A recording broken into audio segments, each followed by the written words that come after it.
So, andito na tayo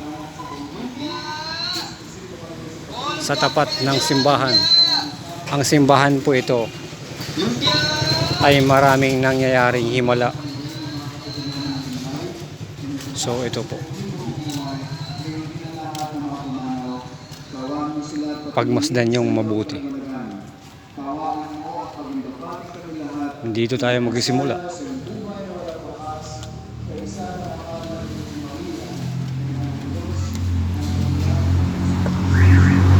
Kita nyo? Ayan. May dalawang mag-cellphone na.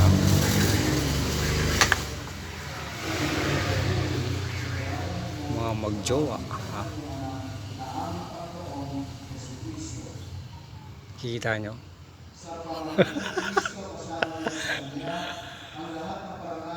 Zoom in na, zoom in. Ah, nakikita nyo? May mata. Kita nyo? Marami pong ligaw na kaluluwa ang nandito rito ngayon.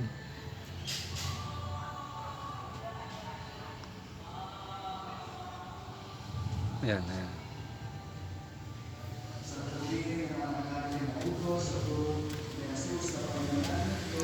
Nandito po tayo. Tayo ay saksi. Tayo ang magiging saksi sa nangyayaring himala ngayon.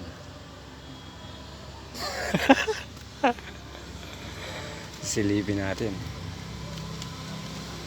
kung meron bang nangyayaring himala. Aha. Kita nyo yung mga upuan na yan? Ha? Kikita nyo? Dun sa kabila meron din magjowa eh. Ito po ay isang pwestuhan. Pahingahan po. Pahingahan lamang ito. So, ito po ay isang simbahan. Tayo po ay maghahanap ng milagro. Kung kayo ay hindi naniniwala sa milagro, akin po itong patutunayan sa inyo.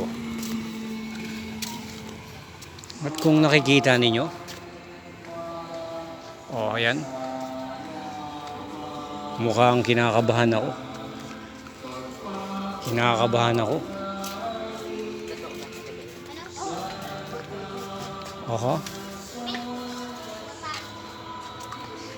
Empty ah. Mukhang nakalusot sila, nakalusot mga kababayan. Nakalusot sila, nakalusot. Pero doon sa may madilim. May buti may gwardiya. Nakita niyo may gwardiya. Pero doon sa bandang yun,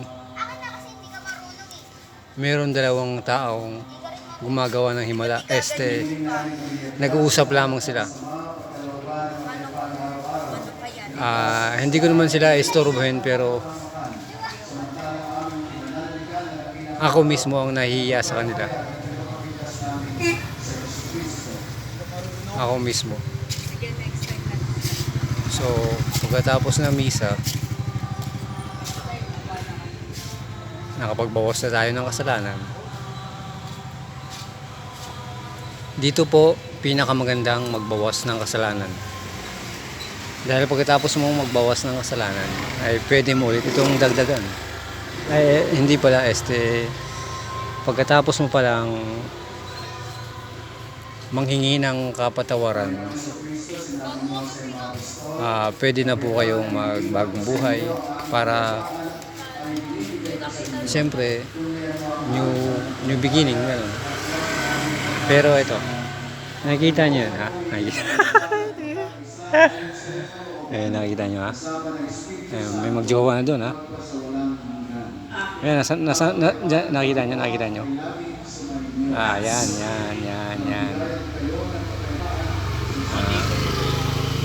Diyan, nasa ano sila. Pero mamaya, papatay na kasing ilaw. So, pinakamaganda ditong maghanap ng multo,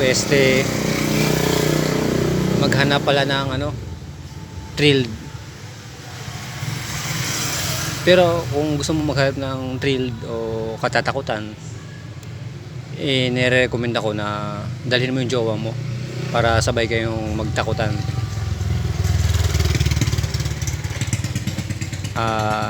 Hindi po baka may inisip kayo hindi hindi maganda. Siyempre titingnan natin yung, di ba? Ito, yung hindi kasi kita may magjowa doon na doon sa pinakadulo. Nakikita nyo kaya sa pinakadulo may magjowa doon. Kaso nasa madilim sila eh. Nagdadasal yata yun sila. Nagdadasal eh. Hanapin, pupuntahan ulit natin ha. Pag napuntahan ko na,